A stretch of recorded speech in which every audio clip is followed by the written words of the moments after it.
Yeah, I think in the context of the game, obviously it was massive, but I'm not particularly happy with the way I bowled tonight. It could have been a lot better in the power play, and that over I came back in the middle.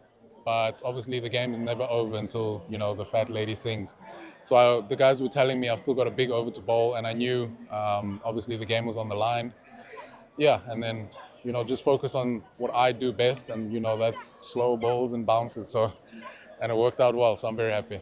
When the ball's flying around like this, the only way I find keeping my emotions in check is accepting that, this has been happening for years. I've been playing the game for a lot of years now, and I've been hit for sixes before. So once it happens, you can't change it.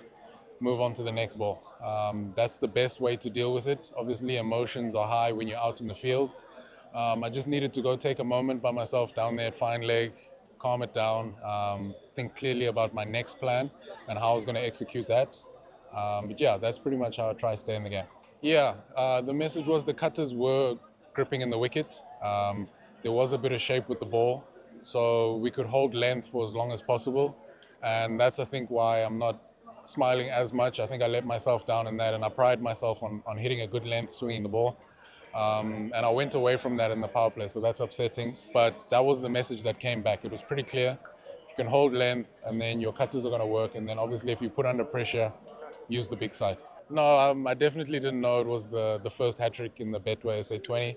I knew it was my first one, but since you guys have let me know, I think once I get my phone, I'll just send him a little message asking if he saw that. Look, I mean, he definitely has. He definitely showed us how to bowl at the death tonight. His Yorkers were superb. I think the best thing was how he was up for the moment. I think nobody banked on us being able to defend that against Josh Butler. But, he's a BMT kind of player, and he stepped up when it mattered most. I don't think he had the best day with the bat to his standards, and with the ball up front as well. But, these are the things that matter the most, the small moments that change the game. And he did that for us. Now, we definitely take a lot of confidence from this. Obviously, our batters did very well to get to 200, which is what we're very happy about. But as the bowlers, we've obviously still got some work to do. It wasn't our best, but the fact that we were able to claw back the victory is a massive boost. So we know that we can bring games back. Now it's just a matter of starting on the front foot.